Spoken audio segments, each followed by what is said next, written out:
Hello everyone, welcome back to my channel. In this video I am going to discuss about the interior of the skull. The interior of the skull has been divided into two parts.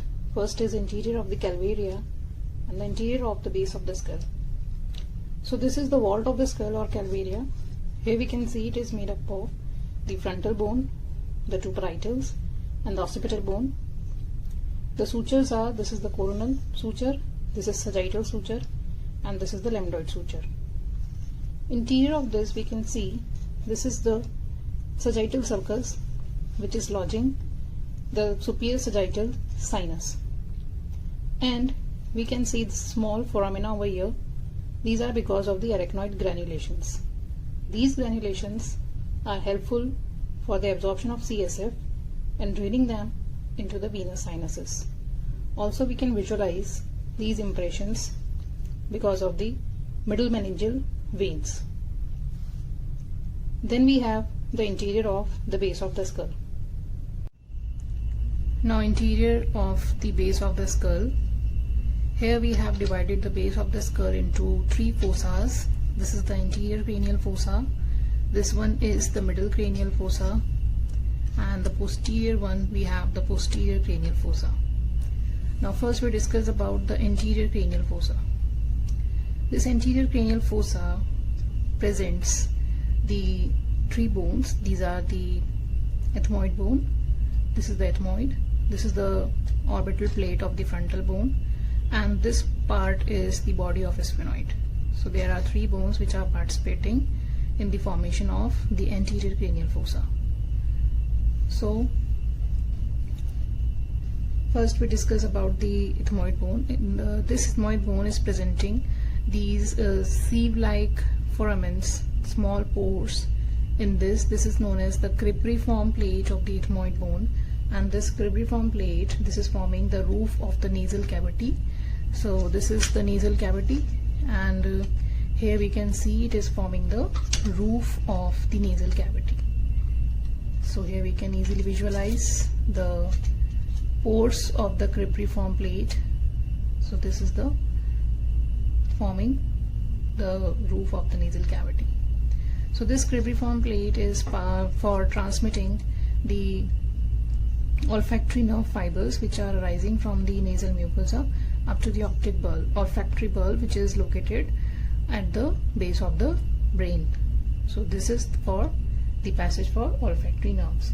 And then we have posteriorly, this is articulating with this bony structure. This is the jugum sphenoidale, and anteriorly it is forming this process, this bony bar.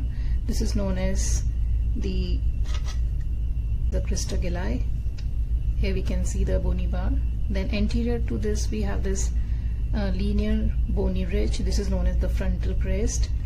So both these structures, these are giving attachment to the falx cerebri, which is a fold of dura mater. In between these two structures we have a foramen over here. As you can see, this is the foramen cecum. So this foramen cecum, it is transmitting an emissary vein. So this emissary vein is connecting the venous from the nasal mucosa to the superior sagittal sinus. So here we have the superior sagittal sinus in the falx cerebri. So this emissary vein is connecting the veins from the nasal mucosa to the superior sagittal sinus.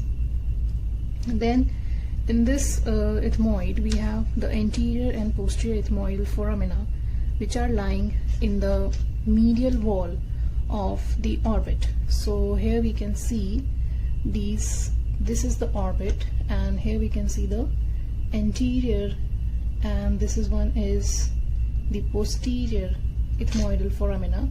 So these foramina, they are transmitting the corresponding nerves and vessels, that is anterior and posterior ethmoidal nerves and vessels. Then we come to the orbital plate of the frontal bone. This is the orbital plate of the frontal bone. Here we can see the impressions of the gyri and sulci of the brain. So this orbital plate of the frontal bone, this is forming the roof of the orbit. So here we can see the roof of the orbit, which is formed by the orbital plate of the frontal bone. Then we have the lesser wing of the sphenoid. This is the lesser wing of the sphenoid, as we can see this sharp margin. This is the lesser wing of the sphenoid, and this lesser wing of the sphenoid, this is projecting into the lateral surface of the cerebral hemisphere. Then we have the anterior clinoid process. This is the anterior clinoid process on both the sides. This anterior clinoid process gives attachment for the anterior free margin of the tentorium cerebelli. Tentorium cerebelli is nothing but the fold of dura mater. So here we can see the attachment of tentorium cerebelli. This is the fold of dura mater. This complete structure is your tentorium cerebelli, and this tentorium cerebelli is having two margins. This is the free margin of the tentorium cerebelli, and this is the attached margin of the tentorium cerebelli. This tentorium cerebelli is separating the cerebral hemisphere from the cerebellar hemispheres. So this free margin is attached to the anterior clinoid process at the anterior cranial fossa over here. So here we can see the free margin of the tentorium cerebelli. Now we come to the middle cranial fossa.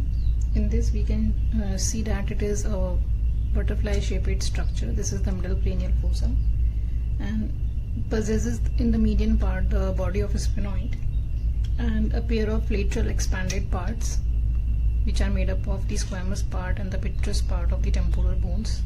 So this is the squamous part and this is the petrous part of the temporal bone. Now in the median part we can see this sulcus. This is known as sulcus chiasmaticus. This sulcus chiasmaticus, it is a shallow transverse groove which is just above it. We have the relation of optic chiasma. So the optic chiasma does not lodge into this sulcus chiasmaticus but lies slightly above it. Then laterally we can see this is the canal which is known as optic canal. This optic canal opens into the orbit. So here we can see the opening of the optic canal into the orbit. So this optic canal is directed forwards and laterally, and the contents of optic canal are the optic nerve and the ophthalmic artery. Then we have the sella turcica. So this is the sella turcica.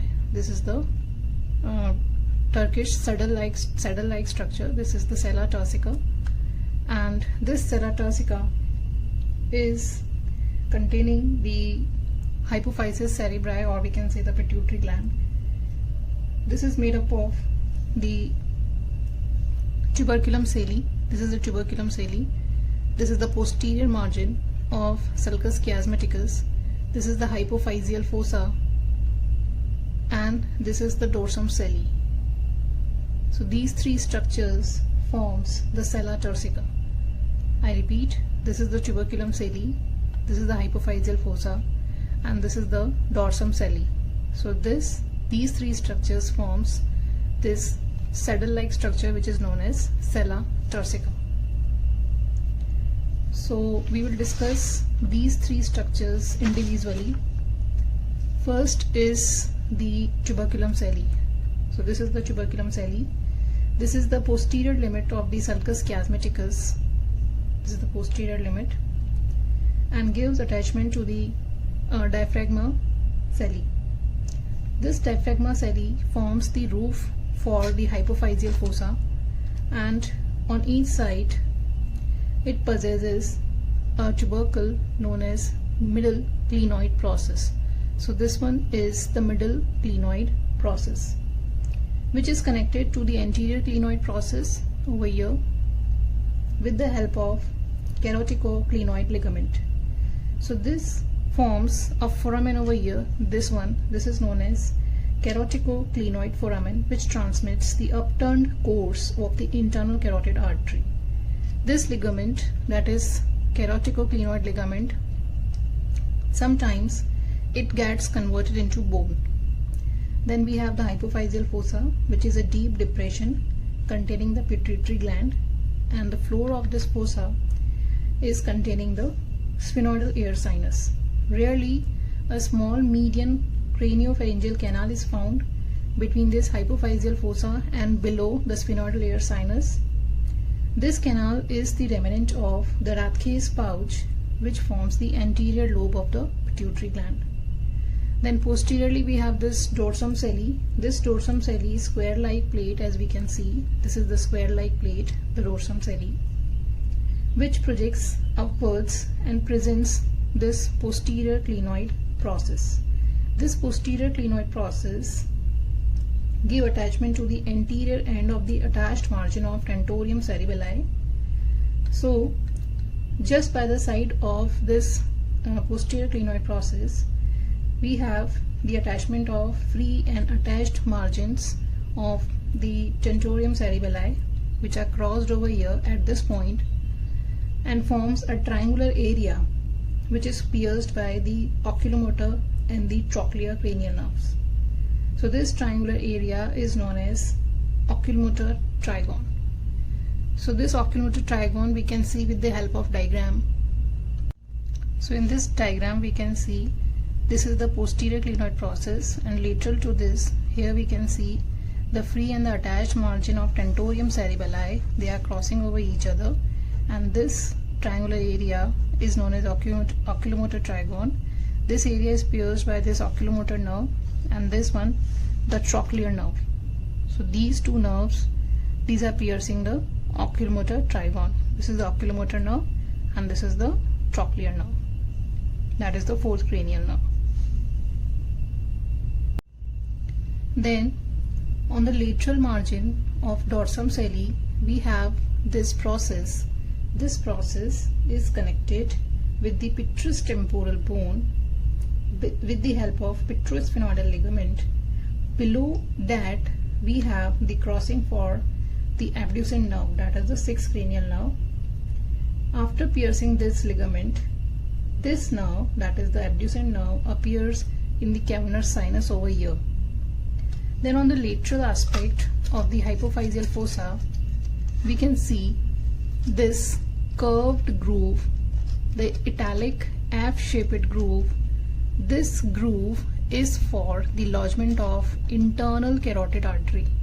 So internal carotid artery lodges in this groove. That is why this groove is known as carotid groove.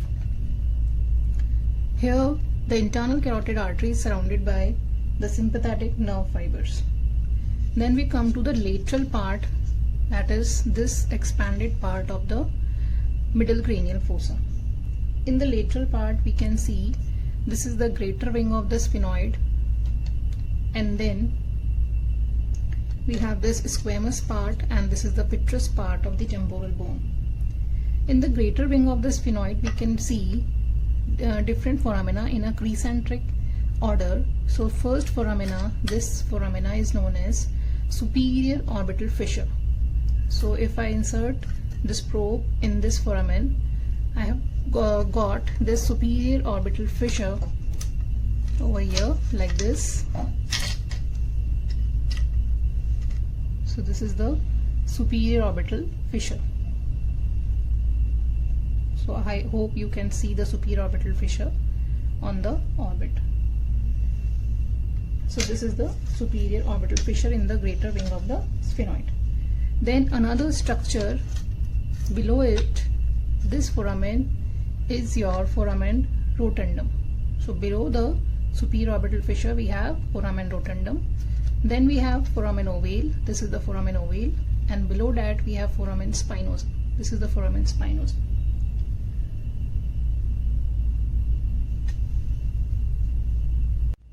Now with the help of diagram we can see the contents of superior orbital fissure. This is the superior orbital fissure. This is divided into three compartments with the help of this common tendinous ring, which is giving origin to the four recti muscles of the eyeball.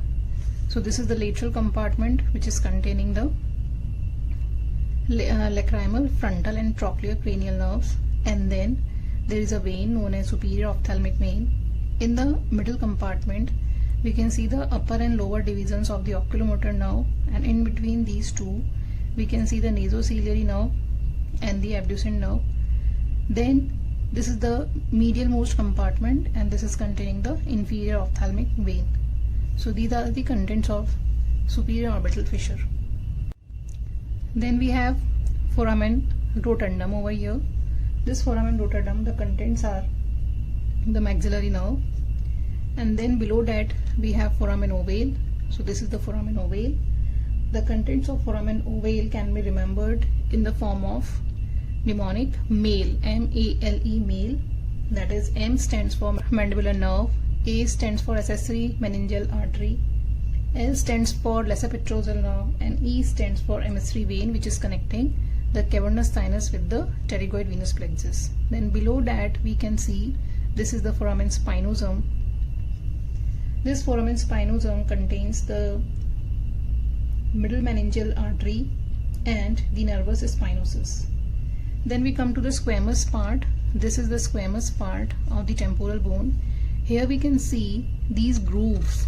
So these grooves are lodging the meningeal artery. So these are because of the meningeal vessels on the squamous part of the temporal bone.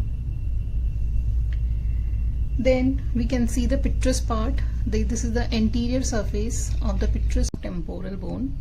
Now this is the depressed area. We can see this is known as the cavum trigeminal, which is lodging the ganglion of trigeminal nerve, and this is another elevated area which is lodging the anterior, or we can say the superior semicircular canal of internal ear, and this area is known as arcuate eminence.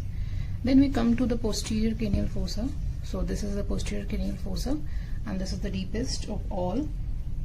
It lodges the cerebellar hemisphere over here, and we can see it is lodging the cerebellum, pons, medulla.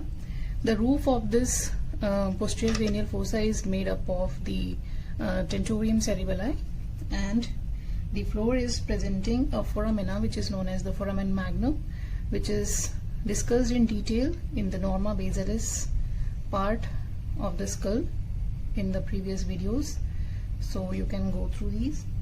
Then the bones which are forming this posterior cranial fossa, these are the sphenoid bone. So this is the part of the sphenoid bone over here, and then the basilar part of the occipital bones, and then the petrous part of the temporal, and some part of the posterior inferior angle of the parietal bone over here. So these are the bones which are participating in formation of posterior cranial fossa. And then we come to the anatomical features. So this, in front of this foramen magnum, here we can see this sloping area. This sloping area is known as clivus, and over this clivus we have the attachment of three structures. That is, from before backwards we have the attachment of membrana tectoria, then cruciate ligament, and then the apical ligament. Apical ligament is the remnant of the notochord. It is extending from the apex of the dens and inserting over here. And then membrana tectoria is the continuation of anterior longitudinal ligament, and cruciate ligament is another ligament of the atlanto-occipital joint. Then the inner surface is forming, we can see over here, this is the inner surface of the occipital bone. Here we can see this protuberance. This is known as internal occipital protuberance, and this crest is known as internal occipital crest. This crest towards the posterior margin of foramen magnum is forming this depressed area.